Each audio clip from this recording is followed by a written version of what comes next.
Así que llegamos a la sección de la crucifixión. De eso trata el capítulo 23. Ese es el título de enseñanza de hoy, la crucifixión y sepultura de Jesús. Recordemos que en esta narrativa de la pasión, Lucas a lo largo de todo el Evangelio ha estado mostrando el conflicto entre las tinieblas y Jesús, entre los líderes y los que se oponen a Jesús y el mismo Señor. Pero ahora llegamos a este punto alto en el conflicto, donde incluso hay una alianza entre los líderes religiosos, hay una alianza entre Herodes y Pilato, como veremos hoy, hay una alianza con la oposición satánica. E incluso vemos entre los discípulos cómo hay seducción y tentación. Los discípulos están con Jesús, pero siguen sin comprender la razón de su sacrificio. E incluso en la cena del Señor se comportan como fariseos. Están peleando por quién es el más importante, buscando estatus y honor. Uno de ellos, Judas, lo va a traicionar. Otro, el líder del grupo, Pedro, lo negará. Y los mismos discípulos, débiles e inconsistentes en el discipulado, se verán tentados a huir. Sin embargo, Jesús es fiel. Jesús se mantiene leal al propósito de Dios y Jesús sigue siendo fiel a sus discípulos.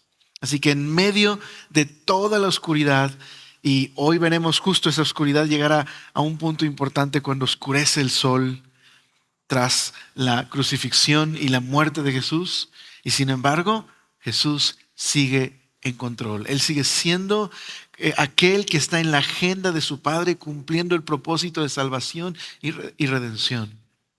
Y por eso en este eclipse en su vida, en realidad es el medio que Dios está usando para traer salvación.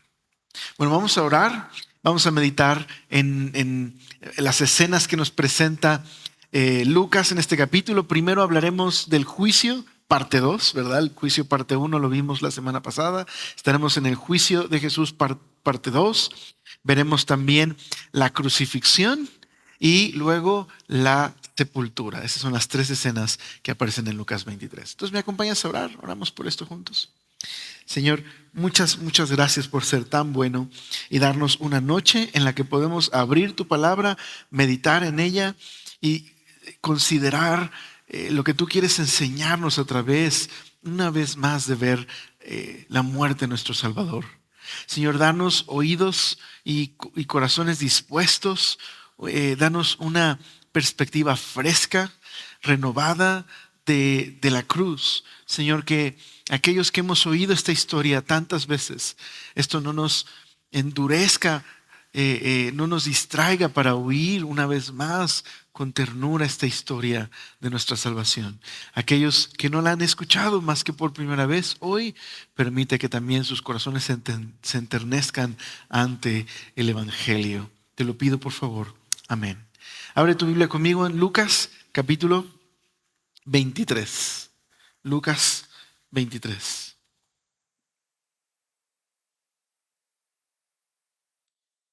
Y vamos a leer del verso número 1, vamos a leer hasta el verso 25. Vamos a leer un buen cachito de Lucas 23.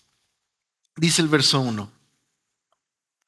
Levantándose entonces toda la muchedumbre de ellos, llevaron a Jesús a Pilato y comenzaron a acusarle diciendo: a este hemos hallado que pervierte a la nación y que prohíbe dar tributo a César, diciendo que él mismo es el Cristo, un rey. Entonces Pilato le preguntó diciendo: ¿eres tú el rey de los judíos? Y respondiéndole, él dijo: tú lo dices. Y Pilato dijo a los principales sacerdotes y a la gente: ningún delito hallo en este hombre. Pero ellos porfiaban diciendo: alborota al pueblo, enseñando por toda Judea, comenzando desde Galilea hasta aquí. Entonces Pilato, oyendo decir Galilea, preguntó si el hombre era Galileo.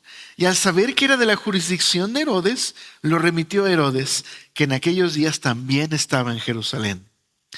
Herodes, viendo a Jesús, se alegró mucho, porque hacía tiempo que deseaba verle, porque había oído muchas cosas acerca de él y esperaba verle hacer una señal. Y le hacía muchas preguntas, pero él nada le respondió.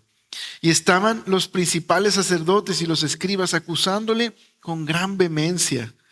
Entonces Herodes, con sus soldados, le menospreció y escarneció, vistiéndole de una ropa espléndida, y volvió a enviarle a Pilato. Y se hicieron amigos Pilato y Herodes aquel día, porque antes estaban enemistados entre sí. Entonces Pilato, convocando a los principales sacerdotes y a los gobernantes y al pueblo, les dijo: me habéis presentado a este como un hombre que perturba al pueblo. Pero habiéndole interrogado yo delante de vosotros, no hallo en este hombre delito alguno del que le acusáis. Y ni aun Herodes, porque os remití a él, y aquí nada digno de muerte ha hecho este hombre. Le soltaré, pues, después de castigarle. Y tenía necesidad de soltarle uno en cada fiesta. Mas toda la multitud dio voces a una diciendo: fuera con éste y suéltanos a Barrabás. Este había sido echado en la cárcel por sedición en la ciudad y por un homicidio. Les habló otra vez Pilato, queriendo soltar a Jesús. Pero ellos, volviendo a dar voces diciendo: crucifícale, crucifícale. Él les dijo por tercera vez: pues qué mal ha hecho este. Ningún delito de muerte he hallado en él. Le castigaré pues y le soltaré. Mas ellos instaban a grandes voces, pidiendo que fuese crucificado. Y las voces de ellos y los principales sacerdotes prevalecieron. Entonces Pilato sentenció que se hiciese lo que ellos pedían, y le soltó a aquel que había sido echado en la cárcel por sedición y homicidio, a quien habían pedido y entregado a Jesús a la voluntad de ellos. Lucas tiene una manera muy especial de narrar esta historia. Nota algunos detalles, ¿verdad? Algunas frases que repite, algunos conceptos que reitera. Eso nos ayuda a ver lo que Lucas quiere que tú y yo pongamos atención. Recuerda que los evangelios no son una mera crónica de la vida de Jesús.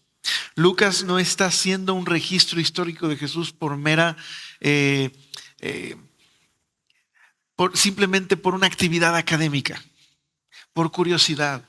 No, Lucas está escribiendo con el propósito de retratarnos algo acerca de Jesús. Esas historias quieren que veamos a Jesús de cierta manera. Lucas nos está poniendo su rostro aquí. Y él enfatiza algunas cosas que yo quiero subrayar también. Entonces, ¿qué sucede en esta primera parte? En el juicio de Jesús frente a Pilato y frente a Herodes. Bueno, Roma, cuando conquistó Palestina, les había cedido cierta libertad a los judíos. Tenían ciertas costumbres que Pilato les permitió continuar. Por ejemplo, su religión. La religión de los judíos era una religión permitida dentro del Imperio Romano. Era una religión lícita, de acuerdo a la ley romana. Pero no tenían poder político. ¿Eso qué significa en la práctica? No podían darle muerte a Jesús. No estaba en ellos esa capacidad. No tenían ese poder. Ese poder estaba reservado para los romanos. Pero vemos entonces la razón de por qué insistían en tener algún tipo de acusación para llevar a Jesús ante Pilato. ¿Qué sería suficientemente peligroso como para que Pilato se viera en la necesidad de castigar a Jesús y crucificarle? Porque simplemente por decir que era el Mesías no era suficiente.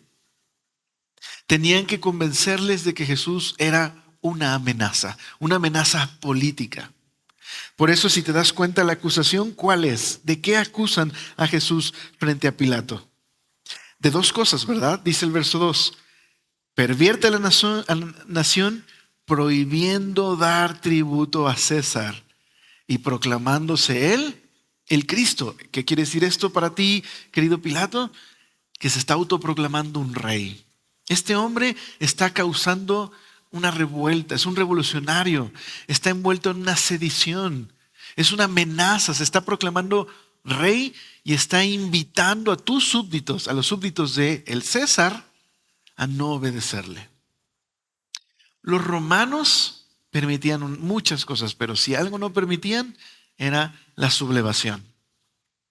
Al menor indicio de una sedición, los romanos iban y aplastaban brutalmente a los revolucionarios. Y Jesús es presentado como una amenaza. Y esa es la razón por la que Pilato entonces le pregunta. Mira el verso 3. ¿Eres tú el rey de los judíos? Entonces, Pilato no está haciendo una pregunta teológica en el sentido, ¿eres el Mesías de la profecía de Isaías? ¿Eres tú aquel de quien hablaron Amós, Oseas y los demás profetas? No está interesado en eso. La pregunta es muy directa. ¿Tengo de qué preocuparme? ¿Eres una amenaza? ¿Te estás autoproclamando un rey? ¿Tengo de qué preocuparme, Jesús? Jesús le responde de la manera más evasiva que te puedas imaginar, ¿verdad? ¿Qué le dice Jesús? Pues tú lo has dicho. Ahora, si contrastamos la respuesta de Jesús en este verso con la respuesta que le da al Sanedrín cuando le preguntan, ¿eres tú el Cristo? Ahí sí, con todo lo que significa el Cristo. ¿Eres tú el Hijo de Dios? ¿Eres tú aquel Hijo de Dios de Daniel que vendrá en las nubes con poder y recibirá el reino de parte del Señor? ¿Eres tú el Cristo? ¿El Mesías? Bueno, mira, en el capítulo anterior, en el capítulo 22, ahí dice el verso número 66. Cuando era de día, se juntaron los ancianos del pueblo, los principales sacerdotes y los escribas, y le trajeron al concilio diciendo, ¿eres tú el Cristo? Dínoslo. Mira lo que le responde Jesús. Si os lo dijere, no creeréis. Y también si os preguntare, no me responderéis ni me soltaréis. Pero desde ahora el Hijo del Hombre se sentará a la diestra del poder de Dios. Entonces, no les dijo, sí, yo soy el Mesías, pero les dijo, sí, yo soy el Mesías. ¿Se entiende? No dijo abiertamente, soy el Mesías, pero haciendo alusión al capítulo de Daniel, diciéndoles, si contesto lo que me estás preguntando, no me vas a creer. Porque no estás interesado en quién soy. Pero por si te interesa, a partir de este momento verás al Hijo del Hombre sentado en las nubes con poder. Pero a Pilato le dice, eres tú el que lo dices. ¿Por qué esta ambigüedad de Jesús? Dice, o más bien, decía, ya partió con el Señor, decía el pastor Timothy Keller, la pregunta de Pilato es, ¿eres una amenaza política? La respuesta de Jesús es inmediata, no. Pero al mismo tiempo Jesús es una amenaza para Roma y para el Sanedrín. Es una amenaza para el mundo que no quiere a Dios gobernando en sus vidas. La razón es que Jesús sí viene a establecer un reino. Él sí es un rey. Pero Él es un rey tan diferente a los reyes de este mundo. En ese sentido, Jesús no es un político. Ni actúa como los políticos, ni como los gobernantes de este mundo. Pero en otro sentido, el reino de Jesús es uno que abarca absolutamente todo. Y por lo tanto, se convierte en una amenaza para estos hombres y su agenda y su poder.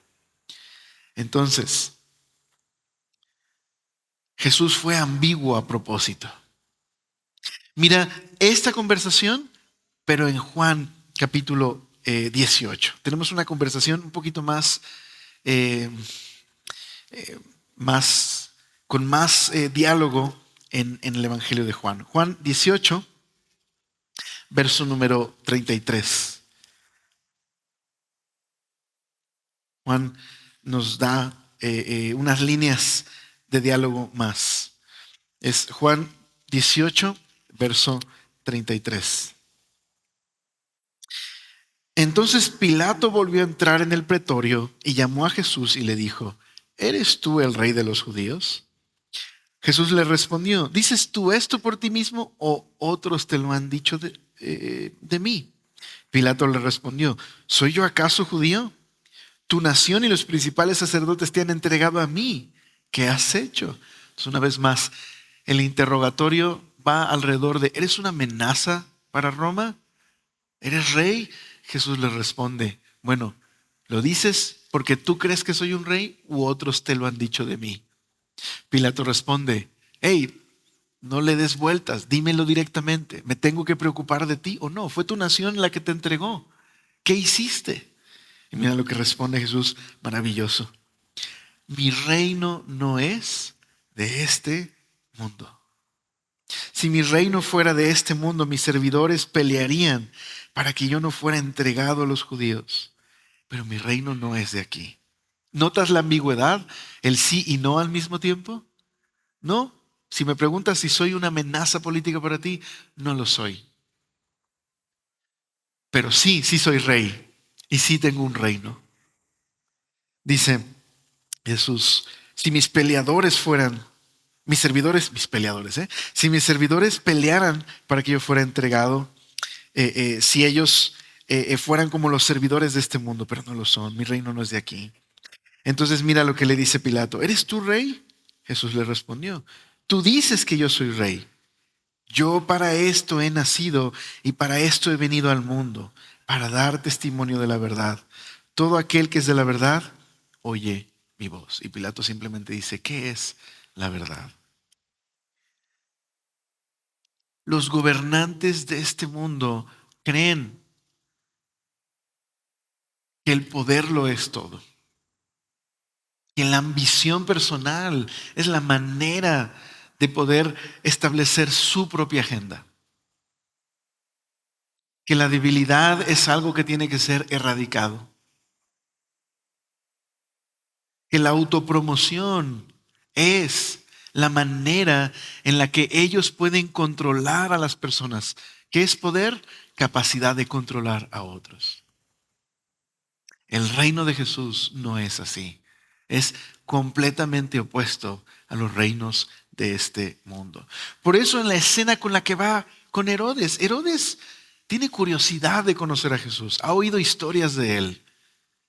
Y Herodes es igual, ¿verdad? Decimos cortados por la misma tijera, que Pilato. Todo se trata de poder y control. Bueno, Herodes, el papá de este Herodes, ¿ok? El Herodes es un título, pero el papá de este Herodes, Herodes tuvo hijos que también recibieron ese mismo título. Herodes el Grande es el Herodes del tiempo cuando Jesús era un niño. Bueno, ese Herodes era un genio en cuanto a la construcción y la arquitectura, pero decían que era más seguro ser un cerdo que ser un hijo de Herodes. Imagínate, terrible. Pilato y Herodes compartían una cosa, eran conspiranoicos. Cualquier amenaza de cualquiera que pretendiera quitarles su poder y autoridad, terminaban muertos. Entonces ahí está Jesús. Herodes quiere saber qué tanto poder tiene Jesús. Y él reduce el poder a la autopromoción. Por eso le dice, haz una señal, muéstrame tu poder, demuestra que tienes poder. Jesús se rehúsa completamente. Y entonces comienzan a burlarse de él y a decirle con vestiduras especiales, a burlarse de él, diciendo básicamente, ¿poder? ¿Por qué me trajeron a este hombre que nada más vino a manchar mi piso? Llévenselo. ¿Por qué lo libera Herodes? ¿Porque tiene compasión de Jesús? No, Herodes no tiene compasión ni... Este hijo es igual que su papá, no tiene compasión ni de sus hijos. ¿Por qué lo suelta? Porque lo que Herodes está pensando junto con Pilato es, este es un loco, quítenlo de mi vista, no me hagan perder el tiempo. Este no es una amenaza para nadie, este es un loco. Qué fuerte, ¿verdad? Porque así es el mundo. En el mundo, el poder es coerción, hacer lo que los demás, lo que quieres que los demás hagan. Es controlar a los demás, es autopromoverme, es tomar el crédito, es hacerme de un nombre frente a los demás. Nunca reconocer la debilidad, a menos que eso te haga quedar bien con los demás. Te defiendes a toda costa, actúas en modo de supervivencia, salvas tu propio pellejo a expensas de otros. Pero decía el pastor Timothy Keller, el poder que tiene Jesús no es el de controlar a las personas, es el de transformar a las personas. El poder para controlar a las personas no hace cambios significativos en el corazón. Pero Jesús tiene poder de transformar vidas, corazones duros y rebeldes, en hombres fieles y leales a Dios. Eso es verdadero poder. Y ese poder, ¿cómo lo exhibe Jesús? Nunca se defendió a sí mismo. Se hizo completamente vulnerable y se expuso a la debilidad, a las burlas. Se vació de sí mismo por el bienestar de los demás. No tomó crédito por lo que ni se autopromovió. Al contrario, tomó el lugar de un sirviente y se dio en sacrificio. Por eso en Juan capítulo 12, Jesús en este capítulo dice las siguientes palabras a la multitud. En Juan, la cruz es vista como lugar de la coronación de Jesús. La cruz es su exaltación. Y esto es lo que Jesús dijo. Cuando yo sea levantado de la tierra, atraeré a todos a mí mismo. Así que de una manera práctica, ¿quieres ser un instrumento en las manos de Dios para que otros sean transformados? Tienes que encarnar el amor de Jesús. Tienes que sacrificarte a ti mismo. Tienes que invertir. Tienes que ceder. Tienes que mostrarte vulnerable. Tienes que perder. Esto es, tienes que dar recursos, tiempo. Porque así es el reino de Jesús. Es lo opuesto a los reinos de este mundo. No, Jesús no es un político, pero el Evangelio y su reino es tan relevante para el mundo que un día lo transformará por completo. Ahora, qué interesante cuando vemos Lucas capítulo 1 con esta escena, porque María, en el capítulo 1 de Lucas, su canción, el Magnificat de María, dice acerca de Dios. Él muestra misericordia de generación en generación a todos los que le temen. Su brazo poderoso ha hecho cosas tremendas. ¿Qué cosas ha hecho? Dispersó a los orgullosos y a los altaneros. A los príncipes derrocó de sus tronos y exaltó a los humildes. ¿Cómo lo hará? Por medio de Jesús. Jesús se humillará, se vaciará a sí mismo. Dejará que el mal y sus aliados hagan lo peor que pueden hacer con él. Y así derrotará el mal. Porque Jesús no devolvió nunca mal por mal. Ese es verdadero poder. Napoleón Bonaparte, cuando vino, cayó su imperio y fue exiliado, tuvo muchos momentos de meditación acerca de Dios, la Biblia, Jesús, y luego escribió. Quiero leerte las palabras de Napoleón Bonaparte. Esto es histórico, no me lo estoy inventando, lo puedes googlear, lo puedes buscar, hay documentación de esto. Dice Napoleón, conozco a los hombres y os digo que Jesucristo no era un hombre. Las mentes superficiales ven un parecido entre Cristo y los fundadores de imperios y los dioses de otras religiones. Ese parecido no existe. Hay entre el cristianismo y las demás religiones una distancia infinita. Alejandro, César, Carlomagno y yo mismo, dice Napoleón, fundamos imperios. Pero, ¿en qué basamos la creación de nuestros genios? En pura fuerza. Solo Jesucristo fundó su imperio sobre el amor, y en esta hora millones de hombres morirían por él. En cualquier otra existencia, excepto la de Cristo, ¿cuántas imperfecciones? Si un hombre tan ducho, ¿verdad? Y al mismo tiempo tan ambicioso como lo era Napoleón, puede ver la realidad del verdadero poder del Evangelio que transforma corazones.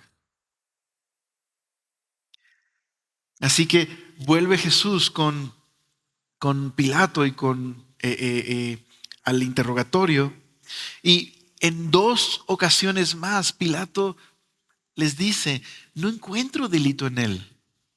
Este no es un criminal, lo voy a azotar por loco, pero no es un criminal.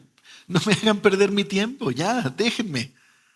Quiere deshacerse de él. Claro, en los otros evangelios nos muestra algunas eh, eh, cosas más por las que Pilato estaba muy ansioso por dejar ir a Jesús. Pero en el relato de Lucas, el enfoque está en esto. No hay delito, no es una amenaza. Déjenme en paz. Quiero dejarlo ir. Pero entonces dice que siempre en esas fechas, en esa fiesta, la de la Pascua, Pilato les liberaba a un reo. Y entonces aparece Barrabás, el cual se nos dice específicamente que había cometido, ¿qué crimen? Sedición, por lo que estaban acusando a Jesús, en verdad. Sedición, y había matado a un hombre. Este sí era un revolucionario. Este sí era un revoltoso que quería quitar el sistema de Roma, y lo hacía a través de la violencia. Y por eso terminó encarcelado. Así que, ¿a quién quieren que les deje ir? ¿A Jesús, que no haya ningún delito en él? ¿O a Barrabás, que cometió el delito por el cual ustedes acusan a Jesús? Y los líderes y el pueblo presionaron hasta que Pilato cedió e hizo, nos dice dos veces, hizo la voluntad de ellos. Entonces, ¿qué historia? Porque en realidad Barrabás aquí se menciona con una intención eh, muy especial. Lucas quiere que nos veamos en Barrabás. Porque Jesús no solo llevó la culpa de Barrabás, llevó nuestra culpa. Él murió por nuestras maldades. El justo por los injustos, para llevarnos a Dios, dice Pablo en 2 Corintios. ¿Te imaginas el momento en el que Barrabás solo está escuchando el alboroto allá afuera? Y cuando lo dejan ir y lo empujan y le dicen: vete de aquí. Quizás él está pensando: me van a crucificar. Y se entera que no, va a quedar libre. ¿Qué habrá pasado en su mente y corazón cuando supo que otro hombre inocente estaba tomando justo su lugar? Bueno, la Biblia no nos dice más. Por ahí hay una película, pero solo es leyenda. No sabemos más acerca de Barrabás. Pero lo que sí sabemos es: Él tomó nuestro lugar. Él tomó tu lugar. Nosotros fuimos hechos libres porque Él llevó nuestro pecado y nuestra culpa. Pero aún así, recuérdalo, aunque Pilato cedió a la voluntad del pueblo, dejó que ellos lo empujaran a esta decisión. ¿Quién está en control? Jesús, Dios. Jesús no es una víctima. Jesús es el Redentor y el Salvador. Él está en control. Él está cumpliendo el propósito de Dios. Dios está permitiendo que los hombres hagan lo peor que pueden hacer con su Hijo. Pero Dios sigue en control. Y entonces, mira, la escena que sigue es la crucifixión. Dice ahí en el verso número 26. Y llevándole tomaron a cierto Simón de Cirene que venía del campo y le pusieron encima la cruz para que la llevase tras Jesús. Y le seguía una gran multitud del pueblo y de mujeres que lloraban y hacían lamentación por él. Pero Jesús, vuelto hacia ellas, les dijo: hijas de Jerusalén, no lloréis por mí, sino llorad por vosotras mismas y por vuestros hijos. Porque aquí vendrán días en que dirán: bienaventuradas las estériles y los vientres que no concibieron y los pechos que no criaron. Entonces comenzarán a decir los montes: caed sobre nosotros, y a los collados: cubridnos. Porque si en el árbol verde hacen estas cosas, en el seco, ¿qué no se hará? La escena de la crucifixión se divide en varios párrafos. En este primer párrafo tenemos a Jesús camino a la cruz. Y lo primero que sucede es que los romanos agarran a un hombre llamado Simón, Simón de Cirene, y le dicen: carga su cruz. Y en la escena es muy gráfica la descripción, porque va Jesús y detrás va Simón de Cirene cargando la cruz y siguiendo a Jesús. ¿Okay? ¿Notaste eso? ¿Por qué se la dan a Simón de Cirene y él qué hace aquí? Bueno, Jesús había sido golpeado severamente para este momento. Había sido golpeado con un látigo. Ya conocemos por toda la información que hay sobre la crucifixión desde un punto de vista médico. Bueno, hoy se sabe cómo el látigo que usaban los romanos, este látigo de 9 colas, tenía pedazos de metal, pedazos de hueso y lastimaba la espalda de la persona que iba a ser por algún crimen ejecutada. Y a veces muchos morían en los latigazos, era muy fuerte. Entonces Jesús estaba muy débil por los latigazos. Esto es lo que los romanos llamaban el verberatio. Y por eso le piden a Simón que lleve la cruz. Bueno, no le piden, lo fuerzan a llevar a la cruz. Pero ¿por qué tenemos que saber esto acerca de Simón de Cirene? Bueno, Cirene es una ciudad al norte de África. Hoy se encuentra cerca de Trípoli y Simón es de ahí. Había una comunidad judía muy fuerte ahí. Entonces no sabemos más de Simón, excepto que Marcos nos dice que él era padre de 2 miembros de la iglesia. Entonces, ¿por qué se menciona a Simón? Bueno, sin duda alguna, porque es muy probable que Simón se convirtiera en cristiano después de que Jesús resucitara. Pero aquí creo que Lucas nos está dando una ilustración de lo que significa seguir a Jesús. ¿A dónde va Jesús? A la cruz. Y aunque Simón no va a ser crucificado, sino Jesús, ¿qué hace Simón? Va detrás de Jesús, siguiéndole.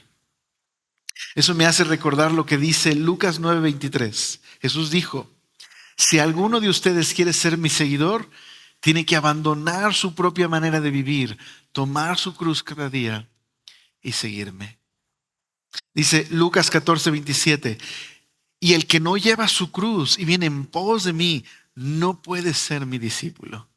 Y luego tenemos aquí en Lucas: pusieron la cruz sobre él y le obligaron a cargarla detrás de Jesús. Qué imagen tan profunda para nosotros como creyentes del discipulado, llamados a seguir a Jesús. Y si Jesús va a la cruz, también sus discípulos van por el mismo camino que él ha dejado. El camino que le llama John Stott el camino cruciforme, la vida de la cruz, es el camino del cristiano. Pero si Jesús va también a la cruz, es porque irá a la resurrección y a la gloria. Y así el discípulo que toma su cruz y le sigue, no solo experimentará y compartirá con Cristo la cruz, también la gloria y la resurrección. Familia querida, no hay otro camino para el cristiano. Esto es lo que significa ser discípulo. Tomar nuestra cruz e ir detrás de Él, en las pisadas que Él ha dejado. ¿Sabes? Muchas veces en la vida cristiana tenemos momentos donde nuestra carne sale, ¿verdad? Con carne me refiero a la naturaleza pecaminosa, donde hay hábitos en nuestra vida que no son buenos, que no son cristianos, pero de pronto nos dominan. Leía un libro en la semana sobre disciplinas cristianas y este libro decía, muchas veces vemos como quien ve, por ejemplo, a un jugador de fútbol, ¿verdad? Vemos la vida cristiana como quien ve a Cristiano Ronaldo. Supongamos, ves a este jugador de fútbol y dices, quiero jugar como él, así que lo observas en televisión y dices, sí, voy a imitar su manera de jugar. Pero Cristiano Ronaldo no se hizo en 5 minutos antes del partido. Cristiano Ronaldo tiene una vida de dedicación, sacrificio y entrega, un estilo de vida que le permite actuar de cierta manera en 2 horas de partido. ¿Se entiende lo que quiero decir? En la vida cristiana hay algo similar, no igual, pero similar. Como cristianos queremos reflejar a Jesús, pero muchas veces lo que sale de nuestro corazón y nuestra conducta no le refleja. Pero si no tomo mi cruz todos los días, si no estoy dispuesto a seguirle, ¿cómo espero que la vida de Jesús brote de mí? Si no estoy siguiendo sus pasos. ¿Se entiende, familia? Si lo que queremos es reflejar a Jesús, como dice Primera de Juan, tenemos que andar como Él anduvo. Y la cruz es el camino del cristiano. Morir a nuestra vida egoísta. Para que su poder entonces, el verdadero poder que transforma corazones, produzca fruto en nosotros y encarnemos su amor. Así que qué bella imagen con Simón de Cirene. Pero luego tienes a estas mujeres que están llorando. Estas mujeres que están llorando y de alguna manera están anticipando el funeral de Jesús. Pero Jesús se voltea mientras ellas están llorando y haciendo lamentos. Algunos comentaristas bíblicos dicen están haciendo toda la procesión a un funeral, golpeando su pecho y gritando y clamando con dolor genuino. Pero Jesús se voltea. Y recuerda que en el Evangelio de Lucas, cuando Jesús voltea, ¿te acuerdas que lo vimos la semana pasada? Cuando Jesús voltea es porque va a exhortar o decir algo importante. Lo vimos a Jesús voltear cuando la multitud decía algo incorrecto. Jesús volteaba y los exhortaba. Vimos a Jesús voltear cuando Pedro le negó, pero con silencio, solo con su mirada. Y Pedro respondió arrepentido y llorando amargamente. Ahora Jesús voltea con las mujeres y les llama hijas de Jerusalén, como una manera de darles este título representando a todo Israel. Y lo que les dice es, no lloren por mí, deberían llorar ustedes, porque viene el juicio. Y será tan duro que será un tiempo donde incluso no tener hijos será deseable. Será preferible no tener hijos, de lo duro que será el juicio. La bendición se convertirá en dolor. Será tan duro que la gente va a decir que nos caigan los montes encima. Ahora Jesús está citando sutilmente un profeta, el profeta Oseas. En Oseas capítulo 10, lo puedes buscar en casa, en Oseas capítulo 10, Dios habla de la caída de Samaria, el reino del norte, por su idolatría. Dios va a ponerle fin a la idolatría, va a remover a sus líderes corruptos, va a permitir que la nación de Asiria venga y los destruya y destruya sus ídolos. ¿Por qué les va a acontecer esto? Porque en lugar de ser fieles a Dios, se llenaron de injusticia y entregaron sus corazones a la mentira y al engaño de los ídolos. Y la respuesta del pueblo no es arrepentimiento. ¿Cuál es la respuesta del pueblo en Oseas? Que nos caigan los montes encima. Entonces Jesús está diciendo aquí que este pueblo está siendo tan infiel como lo fue Israel. Está siendo infiel porque Dios envió salvación. Ellos no solo no reconocen la salvación, sino que quieren deshacerse de Jesús. Y por lo tanto vendrá el juicio. Pero en lugar de arrepentirse, ¿ok? En lugar de volver a Dios, ¿qué van a decir? Que nos caigan los montes encima. Y por eso en Apocalipsis se vuelve a citar este pasaje. Dios está trayendo este juicio no sobre Jerusalén o Israel, sino sobre todo el mundo pecador, llamando a cuentas al mundo por su injusticia y maldad. Y en lugar de que el mundo pecador se arrepienta, ¿qué va a decir el mundo? Que nos caigan los montes encima. Esto es muy fuerte. A alguien que en su obstinación no desea a Dios, aún viendo a Dios y su juicio, aún Dios diciéndole, te voy a mostrar la verdad. En un corazón endurecido, lo único que produce es, prefiero que me caiga un monte encima a confesarte con mi boca.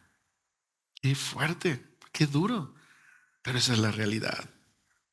Así que no está diciendo que Jesús va a decir, qué bueno que les caiga un monte encima, ¿ok? ¿Notaste? Son ellos los que no quieren. En su lamento quieren que les caiga los montes, pero no se arrepientan. Y entonces Jesús les dice, si esto es lo que están haciendo conmigo, el árbol verde, ¿qué van a hacer con ustedes, el árbol seco? Jesús lo dice con dolor, lo dice con dolor. Y entonces dice el 32, llevaban también con él a otros 2 malhechores para ser muertos. Y cuando llegaron al lugar llamado de la calavera, le crucificaron allí. Y a los malhechores, uno a la derecha y el otro a la izquierda. Y Jesús decía, Padre, perdónalos, porque no saben lo que hacen. Y repartieron entre sí sus vestidos echando suertes. Y al pueblo estaba mirando y algunos de los gobernantes se burlaban de él diciendo, a otro salvó. Sálvese a sí mismo, si este es el Cristo, el escogido de Dios. Los soldados también le escarnecían, acercándose y presentándole vinagre y diciendo, si tú eres el rey de los judíos, sálvate a ti mismo. Había también sobre él un título escrito con letras griegas, latinas y hebreas. Este es el rey de los judíos. Y uno de los malhechores que estaban colgados le injuriaba, diciendo, si tú eres el Cristo, sálvate a ti mismo y a nosotros. Respondiendo el otro, le reprendió diciendo, ¿ni aún temes tú a Dios, estando en la misma condenación? Nosotros, a la verdad, justamente padecemos porque recibimos lo que merecieron nuestros hechos, mas ningún mal hizo. Y dijo a Jesús, acuérdate de mí cuando vengas en tu reino. Entonces Jesús le dijo, de cierto te digo que estarás conmigo en el paraíso. Cuando era como la hora sexta, hubo tinieblas sobre toda la tierra hasta la hora novena, y el sol se oscureció y el velo del templo se rasgó por la mitad. Entonces Jesús, clamando a gran voz, dijo, Padre, en tus manos encomiendo mi espíritu. Y habiendo dicho esto, expiró. Cuando el centurión vio lo que había acontecido, dio gloria a Dios, diciendo, verdaderamente este hombre era justo. Y toda la multitud de los que estaban presentes en este espectáculo, viendo lo que había acontecido, se volvían golpeándose el pecho. Pero todos sus conocidos y a las mujeres a las que le habían seguido desde Galilea, estaban mirando estas cosas. Entonces tenemos la escena del camino a la cruz, tenemos la escena de la crucifixión con los malhechores y tenemos la escena de la muerte, cuando Jesús expiró. Entonces, en la escena de la crucifixión con los malhechores, con los ladrones, hay burlas por todos lados, ¿verdad? Los líderes religiosos, los romanos y hasta el criminal, ¿verdad? En la cruz. Se dirigen a Jesús de una manera burlona, se mofan y blasfeman contra él. ¿Y qué es lo que repiten? Bueno, los líderes religiosos le llaman Mesías. Los romanos le dicen Rey de los judíos. Pero ambos le dicen, muéstranos poder, sálvate, si realmente tienes poder, sálvate, no te puedes ni salvar a ti mismo. ¿Recuerdas? Para ellos poder es salvar tu pellejo, ver por ti mismo, imponerte sobre los demás. Jesús se rehúsa totalmente, porque no eran clavos los que retenían a Jesús en aquella cruz, sino su obediencia al Padre. Él es el siervo sufriente de Isaías 53. Aquel que dice que Dios colocó en él, cargó en él el pecado de todos nosotros. que Jehová quiso quebrantarlo, que enmudeció como un cordero, no abrió su boca, que fue afligido, el justo por los injustos, molido por nuestros pecados, y nosotros recibiendo paz y curados por su llaga. Eso es lo que mantuvo a Jesús en la cruz. Verdadero poder. El poder de ver a estos hombres insultándoles y como redentor poder orar a su Padre con confianza. Padre, perdónalos. No saben lo que hacen. Jesús mismo aplicando su propia enseñanza, ¿estás de acuerdo? Bendiciendo y orando por los que le persiguen. Ahora en la escena nos dice también que los romanos lo despojaron de sus vestidos, ¿verdad? Lo humillaron. Quitarte el vestido en esta época básicamente significa quitarte tu dignidad. La crucifixión era terrible, de hecho, por muy fuerte que a veces es en las películas, en realidad era algo mucho más humillante. La crucifixión, no te imagines una cruz muy alta, más bien te crucificaban de manera que quedabas a la altura de las personas, para que la gente pasara y te escupiera en el rostro. Desnudo, humillado, un lugar lleno de desechos. Los crucificados duraban días, porque el propósito de la cruz era perfeccionar la tortura. Matarte y matarte lo más doloroso y lo más lento que se pudiera. Esa era la crucifixión. En el título en la cruz ponían los crímenes por los que morías. En el de Jesús hay una terrible y preciosa ironía a la vez. La burla, rey de los judíos. Pero sus enemigos irónicamente están diciendo la verdad. Este es quien es. Él es el siervo sufriente de Isaías, el rey mesiánico, el rey que Dios envió para salvar al mundo a través de su humillación y exaltación en la resurrección. Pero también el criminal en la cruz se está burlando. Uno de ellos dice, sálvame a mí también y sálvate a ti.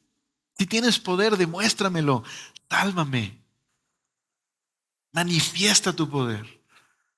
Este hombre no está arrepentido ni quebrantado, no está reconociendo su necesidad. Lo que dice es, sálvame de mis consecuencias y voy a creer en ti. Todos hemos hecho una oración así, ¿estás de acuerdo? En algún momento. Si hay un Dios que existe, haz esto y voy a creer en ti. Sálvame y entonces voy a creer en ti. Pero mira el contraste entre el criminal y los romanos está el otro criminal.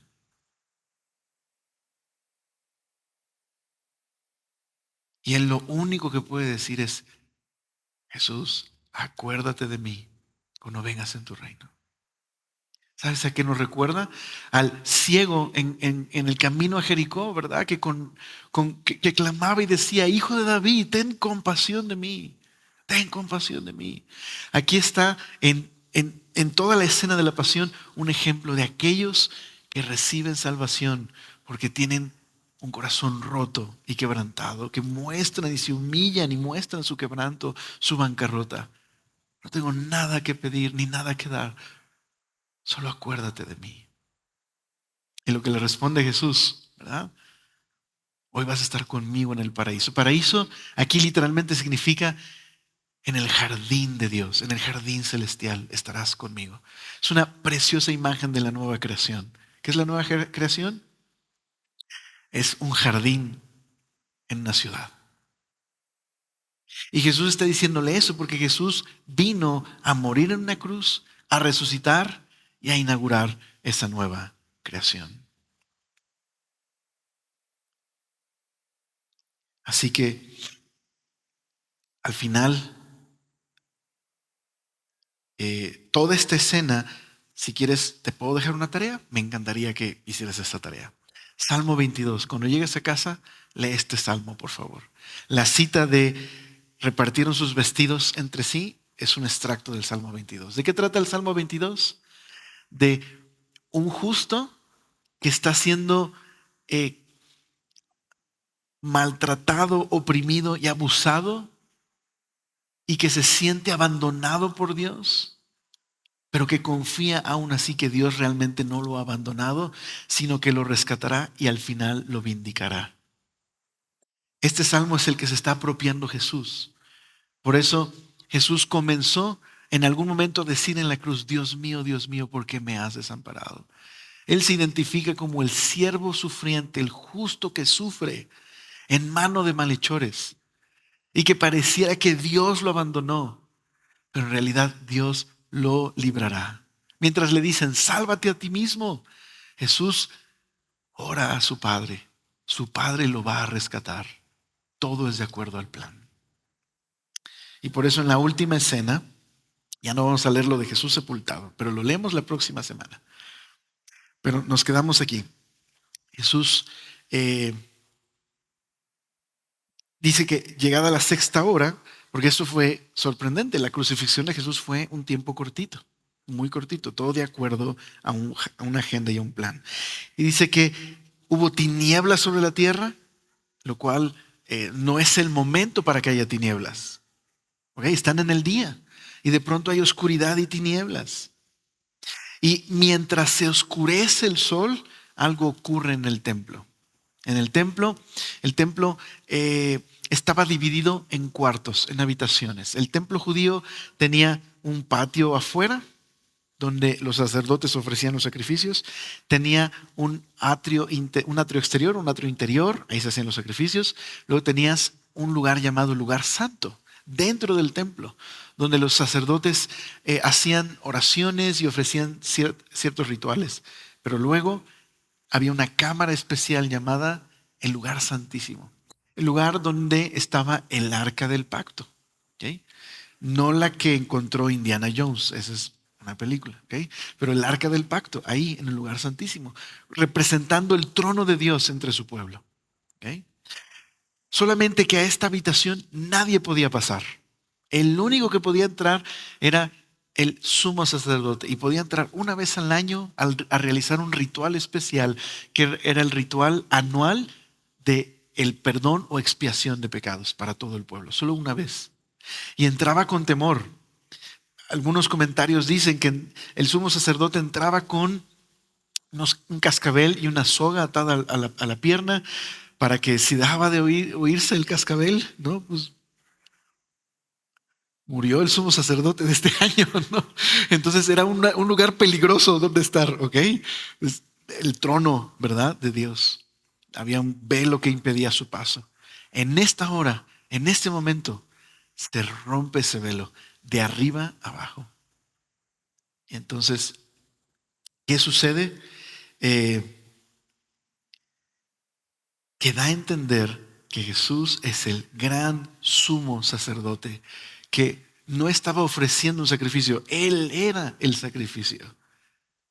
Y que su sacrificio fue perfecto. Y que por lo tanto la entrada a la presencia de Dios ha quedado disponible y abierta para todos los que creen en Jesús.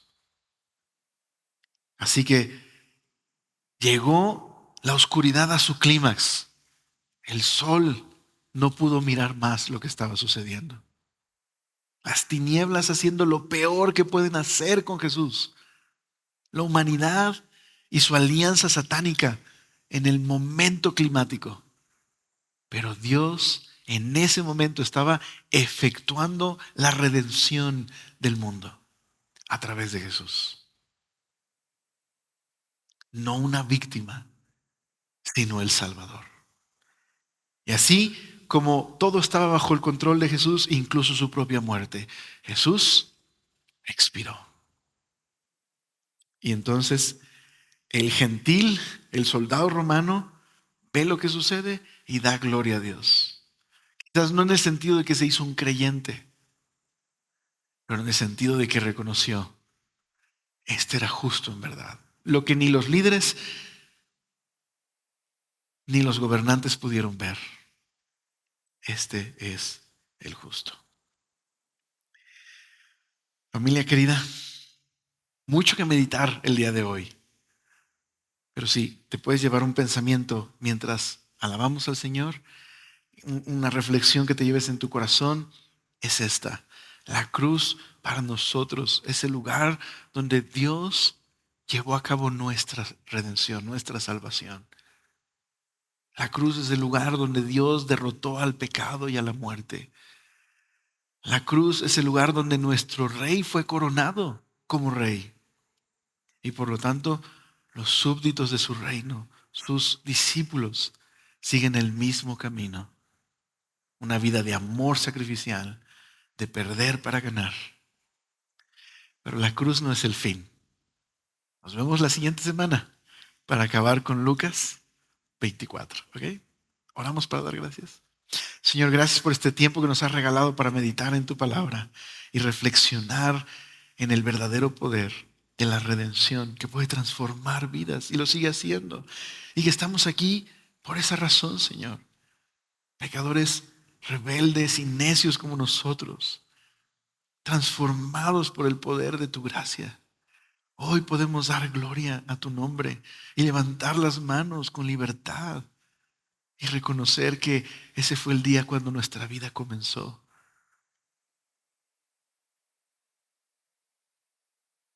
Cuando, como aquel criminal, pudimos reconocer quién es Jesús. Y esto no fue por nuestra capacidad, nuestra inteligencia, Señor. Fue tu pura gracia que te revelaste a nuestras vidas. Señor, ayúdanos a que la cruz no sea solo un adorno que nos identifica como cristianos, sino nuestro camino y el verdadero poder que transforma nuestras vidas y nos hace instrumentos para que la vida de otros sea transformado. Ayúdanos a tomar nuestra cruz todos los días. Te lo pedimos. Amén.